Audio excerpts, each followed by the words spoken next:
क्या आप जान चुके उसकी दया को? तो ये कहता है अपनी बड़ी दया के अनुसार मेरे अपराधों को मिटा दे। याद रखो, जब भी आप, शैतान का काम है दोषी ठहराना, शैतान का काम है आपसे पाप करवाना, आपको दोषी ठहराना, ताकि जो आप अधिकारी ना हो सके, वारिस ना हो सके उन स्वर्गीय चीजों के, उन प्रतिज्ञाओं के। एक वचन प्रभु मुझे बताने के लिए बोल रहा है, दूसरा इतिहास उसका 6 अध्याय उसकी 14 आयत।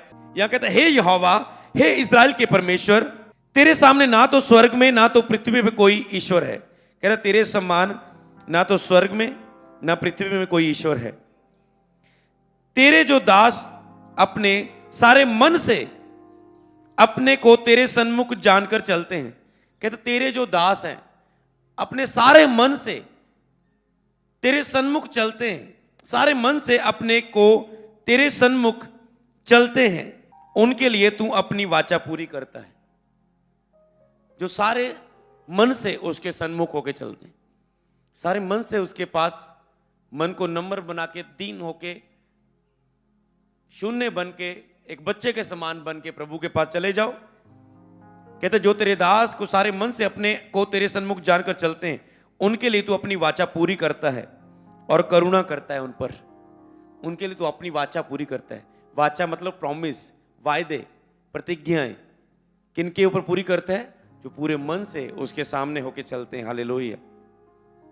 फिर से वहीं पर आऊंगा, यहां पर कि पूरे मन से, कहता अगर तू पूरे मन से, हृदय से आए मेरे पास तो मैं तुझ पर दया करूंगा।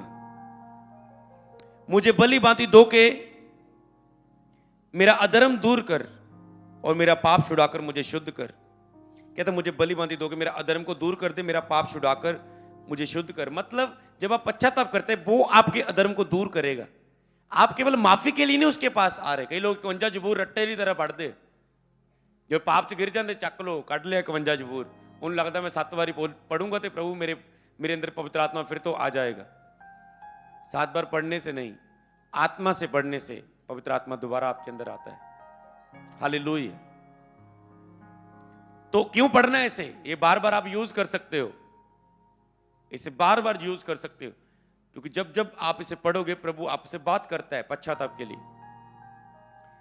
और कहता है मुझे भली भांति तू करके मेरे अधर्म को दूर कर। दूसरी आयत में क्या रेवलेशन है? पहली आयत में कि उसकी करुणा को वो दाऊद जानता था, और शैतान क्या करता है? आपको पाप में गिरा के क्या करता है? करुणा बुला देता है। वो कितना दयालु है, कितना कृपालु, और वो बोलता है तुझे क्षमा नहीं मिलेगी, तुझे माफी नहीं मिलेगी, तुझे शरण नहीं मिलेगी, पवित्र आत्मा कभी तेरे साथ नहीं है। और दोष भावना के नीचे आप करता है। कई लोग दोष भावना के नीचे रहते हैं। दोष, अपने ऊपर दोष, मैं बेकार हूं, मैं नालायक हूं, मैं बेकार हूं। दोष अपने ऊपर, दोष भावना के नीचे रहते हैं, अपनी गलतियों के कारण, अपनी कमियों कमजोरियों के कारण। और तो जब आपको कमजोरियां, कमियां, दोष आपको दें, तब आपको पता होना चाहिए कि मेरी, आपको जब दोष आए तो आपने यह कहना है शैतान मेरी इन्हीं कमजोरियों में, अगर आज मैं, जब जब पौलुस कहता मैं निर्बल हूं मैं सामर्थी होता हूं, आपको बोलना है शैतान को, शरीर को, जब जब मैं निर्बल होता हूं तो ही तो मैं सामर्थी होता हूं, क्योंकि प्रभु की सामर्थ, प्रभु की करुणा दया मेरी निर्बलता में सिद्ध होती है। हालेलुया। अगर आप धर्मी हो तो यीशु को मरने की क्या जरूरत थी? अगर आपने पाप छोड़ने होते तो यीशु को क्यों मरने की, क्रूस पर जान देने की जरूरत थी? प्रभु को पता है इंसान पाप से नहीं छूट सकता, इसलिए मैं अपना बलिदान देता हूं इनके पापों के लिए। इसलिए कई लोग बपतिस्मा सोचते हैं, ओके जब मैं, मेरी तो हजे भी कमियां हैं, मैं पहले इन कमियों को छोड़ दूं फिर बपतिस्मा लूंगा। तो अगर आपने छोड़नी होती ये कमियां तो फिर प्रभु को मरने की क्या जरूरत थी? मैंने देखा लोगों ने बपतिस्मा लिया, उसके बाद वो पाप राज ना कर पाया उनकी लाइफ, या 1-2 बार किया भी, उसके बाद वो डिलीवरेंस होगी उनकी, क्योंकि अब पवित्र आत्मा उनके साथ होकर लड़ना शुरू हो चुका है। अगर एक वो आत्मा में अभी वो कमजोर है, 1-2 बार शैतान ने बपतिस्मा लेने के बाद भी गिरा दिया, पर वो आत्मा में उठता है, बलवंत होता है, फिर वही आत्मा उसे शैतान पर जयवंत करती है, उसी व्यक्ति को, उसी व्यक्ति के नीचे शैतान को कुचलवा देती है और उसे वो आजाद हो जाता है। अपनी बड़ी दया के अनुसार मेरे अपराधों को मिटा दे, मुझे भली भांति धो के मेरे अधर्म को दूर कर और मेरा पाप छुड़ाकर मुझे शुद्ध कर। छुड़ाकर, उसने किसको बोला मेरे पाप छोड़? मैं छोड़ दूंगा। प्रभु जी माफी मांगते हैं, प्रभु फिर तो पाप नहीं करता, माफ कर दे एक बार। क्या उसने ये बोला?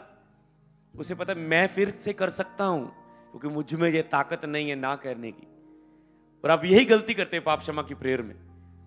प्रभु फिर तो नहीं करूंगा, आप फिर से करते हैं, फिर तो नहीं करूंगा। आप अपने ऊपर घमंड लेकर आते हो, अपने ऊपर घमंड नहीं। आपकी प्रेयर कैसी होनी चाहिए? कहते मुझे बलि बांधी दो कि मेरे धर्म को दूर कर, मेरा पाप छुड़ाकर मुझे शुद्ध कर। छुड़ाकर कहते मुझसे मुझे ये तो मुझे दो के शुद्ध कर दे, पहले तो मुझे पवित्र कर दे, दूसरा मेरे पाप को छुड़ाकर मुझे शुद्ध कर दे। छुड़ा दे मेरे पाप को प्रभु। तू चाहे तो प्रभु इस पाप से मुझे आजाद कर सकता है। तू चाहे तो मैं दोबारा इस पाप में ना गिर सकता हूं। प्रभु मुझ पर दया कर और मुझे छुटकारा दे। ये दूसरे मैसेज का रेवलेशन। एक तो मुझ पे दया कर, दूसरा मुझे छुटकारा दे, मुझे छुड़ा दे इस पाप से। कई लोग केवल दया मांगते, दोबारा नहीं करूंगा प्रभु। आपने कहना प्रभु दया कर, इस पाप के लिए गले लगा ले अपना मुझे, और दोबारा से मैं इस पाप को ना कर पाऊं, मुझे छुटकारा दे। मेरे ख्याल से आप दो आयतों को आराम से समझ चुके हैं, उनके भेद को।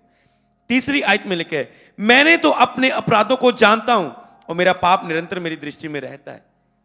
फिर वह एक्सप्लेन करके बताता है। इसका मतलब आत्मा मुझे अभी सिखाना शुरू कर रहा है इसके विषय में।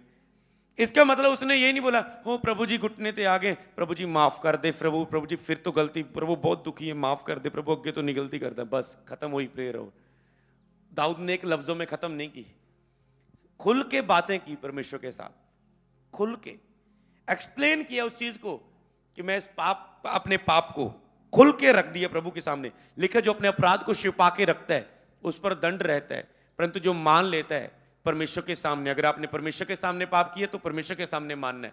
मनुष्यों के सामने पाप किया, किसी मनुष्य के दिल दुखाया, किसी को बोया, तो मनुष्यों के सामने माफी मांगनी होती है। हालेलुया। तो कहता है मेरे पाप को मेरे सामने से हटा दे। कहता मैं तो अपने अपराध को जानता हूं और मेरा पाप निरंतर मेरी दृष्टि में रहता है। उसने खुल के बताना शुरू किया कि मेरा पाप निरंतर मेरे सामने रहता है। दोष दे रहा है पाप। मैं तुझसे वो तेरी प्रतिज्ञा के लिए घोषणा नहीं कर पा रहा हूं प्रभु। अगर एक व्यक्ति को पाप दोष दे रहा है, वो कैसे कहेगा प्रभु तेरे वचनों में लिखा है मांगो तो दिया जाएगा, प्रभु तेरे वचनों में लिखा है ढूंढोगे तो पाओगे, प्रभु तेरे वचनों में लिखा है खटखटाओगे तो खोला जाएगा, प्रभु तेरे वचनों में लिखा है अंत के दिनों में अपना आत्मा सब मनुष्य पर उंडेल दूंगा, प्रभु तेरे वचनों में ऐसा लिखा है, तेरे वचनों में लिखा है यहोवा मेरा चरवाहा है, मुझे कोई गति ना होगी। कैसे बोल सकता है उसकी प्रतिज्ञा को पूरा करने के लिए? क्योंकि उसका मन उसे दोषी दे रहा है। इसीलिए वे कहता है मेरा पाप निरंतर मेरी दृष्टि में मुझे दोष दे रहा है। मैं अपने अपराधों को जानता हूं। आपको अपना अपराध पता होना चाहिए कि मैंने क्या अपराध किया। उस अपराध को एक्सप्लेन करके माफी मांगना कि मैंने ये अपराध किए है। जैसे इंसान अगर आपके पास कोई आके बोले सॉरी, आप कभी भी उसकी सॉरी पर बिलीव नहीं करते। अगर आप कहते मुझे फील हुआ मैंने तेरे साथ गलत किया, वो आपको एक्सेप्ट करता है इंसान। वो आपका कोई भी क्यों ना हो, आपका दोस्त हो, आपका हस्बैंड हो, वाइफ हो, बच्चे हो।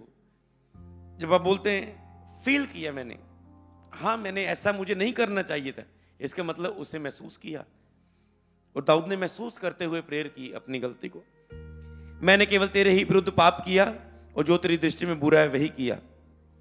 तेरे विरुद्ध पाप किया मतलब विरोध किया आपने। प्रभु मैंने विरोध किया, तेरी पवित्र आत्मा का विरोध किया, तेरी पवित्र आत्मा के खिलाफ मैंने काम किया। आत्मा कह रहा था नहीं करना पाप, फिर भी मैंने किया।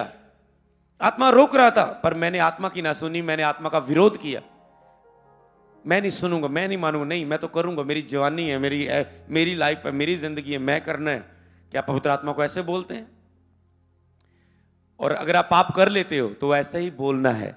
आपने ऐसा ही बोला है तो बोलने में धर्मी ठहरे, न्याय करने में निष्कलंक ठहरे। देख मैं अधर्म के साथ उत्पन्न हुआ और पाप के साथ अपनी माता के गर्भ में पड़ा। कहता मैं धर्म के पैदा ही धर्म के साथ हुआ। मैं मां के पेट में ही मैं पाप के अंदर था, पाप के साथ था। क्योंकि कोई भी इंसान, जितने भी नए लोग आए, आप में से कोई भी धर्मी नहीं कह सकता अपने आप को, क्योंकि पहले मां बाप ने पाप किया। जो पहला औरत बनाई थी, बंदा बनाया था परमेश्वर, उसने पाप किया, परमेश्वर से दूर हो गए, अदन की वाटिका से उसे निकाल दिया। जब आप फुल बाइबल को पढ़ना शुरू करेंगे चर्च में से ले जाके। तो परमेश्वर से दूर हो गए, मौत उनके ऊपर आई, बीमारियां उनकी लाइफ में आए, बच्चे जन्ने समय दुख उनकी लाइफ में आया कि जब जब तू बच्चे को जन्म देगी तुझे पीड़ा का सामना करना पड़ेगा। हर औरत इस दुख को जानती। जब जब तू बंदे आज से तुझे तू मैं खिलाता ना, तुझे अब से तू मेहनत पसीने की कमाई खाएगा, हल बाएगा, तू मेहनत करेगा, पसीना आएगा, थकावट होगी, फिर तू रात का खाना खा पाएगा। और बंदे को होती है कमाई की टेंशन। हालेलुया। और ये बंदे को पता है कितनी बोझ होता है उसका, पूरी परिवार को चलाने का, घर को चलाना है, बच्चों की फीस, वाइफ का खर्चा, सारा कुछ। तो प्रभु ये श्राप आए इंसान पर। और बहुत सारी बातें आप बाइबल में सीखते हैं जो आपको कहीं नहीं मिलेंगी, सृष्टि के आरंभ की बातें। और जब पाप इतना बढ़ गया, प्रभु से दूरी बर्दाश्त ना हुई, तो प्रभु ने देखा कि कोई धर्मी नहीं है दुनिया में। देखा क्या कोई धर्मी है कि मैं उसका बलिदान करूं? कोई भी नहीं था, एक भी नहीं था, क्योंकि सबने पाप किया और प्रभु की महिमा से दूर हो गए। सबने पाप किया।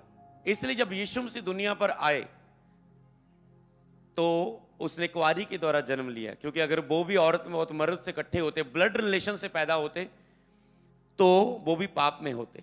तो इसलिए प्रभु ने कुंवारी मरियम को चुना। कुंवारी मरियम गर्भवती हुई, उसके अंदर यीशु मसीह ने जन्म लिया और इस संसार में आए। वो कह सकते हो इंसान को बचाने के लिए इंसान बन के आए।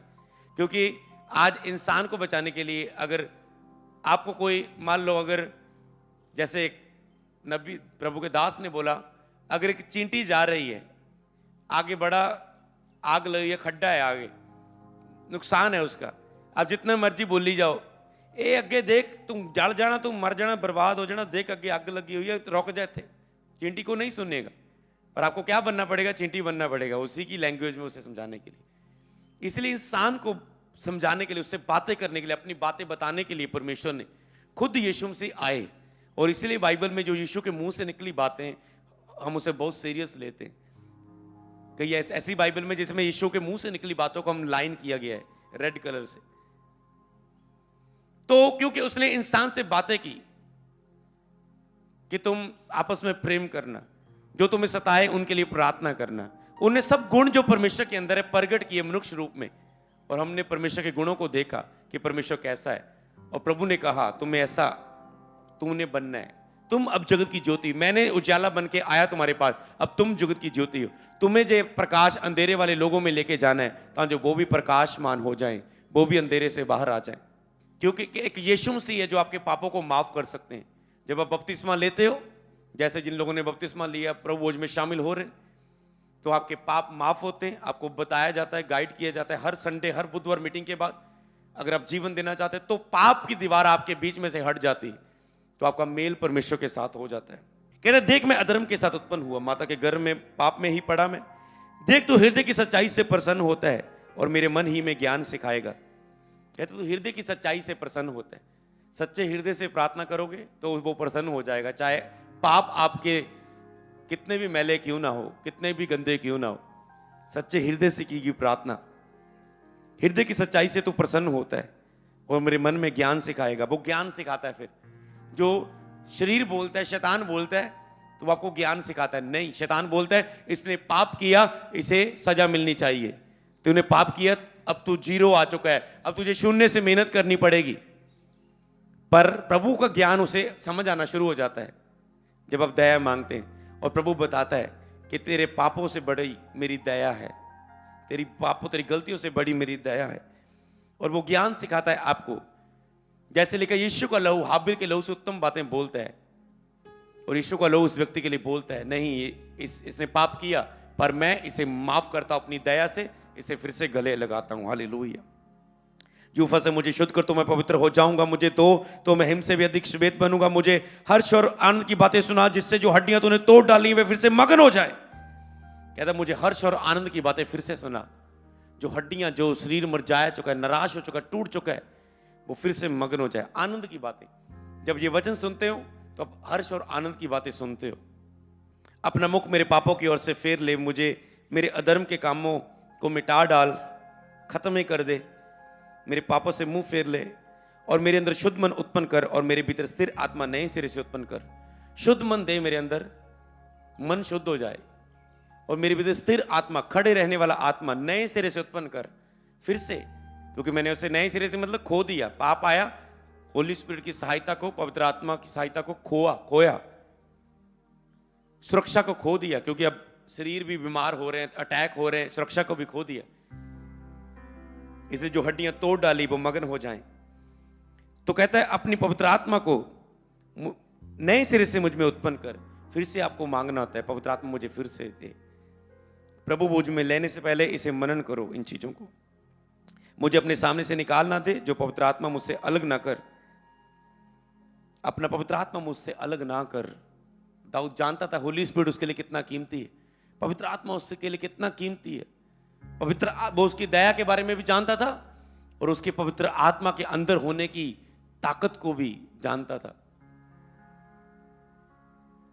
कई वक्त आप पवित्र आत्मा आपके साथ होता है, पर आप ये देख रहे हैं मेरा ये काम क्यों नहीं हो रहा, पर मेरे साथ है, और आप निराश हो जाते हैं। और निराश होके पाप कब करते हो आप? निराशा आपको पाप की ओर लेके जाती है। जब आप निराश होते हो आप पाप करते हो। जैसे मान लो एक व्यक्ति का वीजा नहीं लगा, अब वो निराश हो गया, घर जाके वो सोचता है मैं गंदी मूवीज देखूं, ओके मैं फिर से पैग लगाऊं, मैं दोस्तों के साथ घूमने जाऊं। वो शारीरिक अभिलाषा को पूरी करने की कोशिश करता है। पाप, जब मन निराश होता है, गुस्सा आता है, मान लो बॉस ने मन निराश कर दिया, बॉस ने आज झिड़का, घर में गया, मन निराश हुआ, अब वाइफ पर गुस्सा निकाल दिया। क्यों? मन निराश था। निराश मन पाप को जन्म देता है।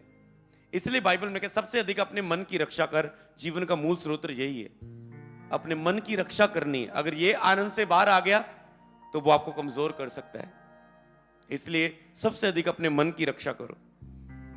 और ये कहता है कि अपना पवित्र आत्मा मुझसे अलग ना कर, क्योंकि दाऊद फील कर रहे थे मन में पवित्र आत्मा के बिना जीवन को, और आप निराश होकर पाप में गिर जाते हैं। और बाद में आप जब होली स्पिरिट की प्रेजेंस को खोते हैं, फिर आपको पता आता है मेरे पास बहुत कुछ था, मैंने इस छोटी सी बात के कारण उसे खो दिया। हालेलुया। फिर जब उसकी सुरक्षा खत्म होती, इसलिए पवित्र आत्मा आपके लिए सबसे कीमती होना चाहिए। अपने किए उद्धार का हर्ष मुझे फिर से दे, उदार आत्मा देकर मुझे संभाल। कहता मुझे संभाल के रखना। छुटकारा तो मुझे दे दिया तूने, पवित्र आत्मा को मुझसे अलग ना करना, तूने पवित्र आत्मा मुझे दिया, अब मुझे संभाल के रखना प्रभु अपने पंखों के साथ। उदार आत्मा दे के मुझे संभाल, हर्ष मुझे फिर से दे। तब मैं अपराधियों को मुझे हर्ष और आनंद की बातें फिर से सुना, ताकि जो भरपूरी की बातें, आनंद की बातें, गुड न्यूज की बातें मैं फिर से सुनूं। कहता है तब मैं अपराधियों को तेरा मार्ग सिखाऊंगा और पापी तेरी ओर फिरेंगे। तो कहता है तेरी अगर तू मुझे माफ करेगा ना प्रभु, तो मैं तेरी दया को दूसरों को भी प्रीच कर पाऊंगा कि प्रभु कितना दयालु है। कल मैं मुझे किसी को काउंसलिंग दे पाऊंगा। जैसे होता ना कोई आपका दोस्त गिर जाता है तो आप उसे काउंसलिंग देते, यार मैं भी गिर गया था, मैंने ऐसे प्रेयर की, प्रभु ने मुझे उठाया, खड़ा किया। बार बार गिरने के बाद एक टाइम आया मैं खड़ा हो गया। आपकी काउंसलिंग आपके ऊपर जो दया है वो उसके ऊपर दया लेके जाती है। हालेलुया। मुझे हत्या के अपराध से छुड़ा ले, अपने अपराध को भी उसने बताया, तब मैं तेरे धर्म का जय जयकार करने पाऊंगा। हे प्रभु अपने अपराध को बताना है मुझे, ये अपराध से मुझे बचा दे प्रभु, छुड़ा ले। हे प्रभु मेरा मुंह खोल दे, तब मैं तेरा गुणवाद कर सकूंगा। क्योंकि जब आप होली पाप करते हो, आप पवित्र आत्मा की भरपूरी को खोते हो, तो आप मुंह भी नहीं खोल पाते, आपका मुंह प्रेयर में बंद हो जाता है। कहता है प्रभु अब फिर से मेरा मुंह खोल दे कि मैं तेरा धन्यवाद गुणवाद फिर से कर पाऊं परमेश्वर। क्योंकि तू होम बलि से तो प्रसन्न नहीं होता, मेल बलियों से भी तू प्रसन्न नहीं होता, पर टूटा हुआ मन तेरे योग्य बलिदान है। तो टूटे हुए पिसे मन को तुच्छ नहीं जानता। एक टूटा हुआ मन ही उसे सामने बलिदान है। अगर आप पाप में हो, आपका ऑफरिंग आपके पाप को क्षमा नहीं कर सकती।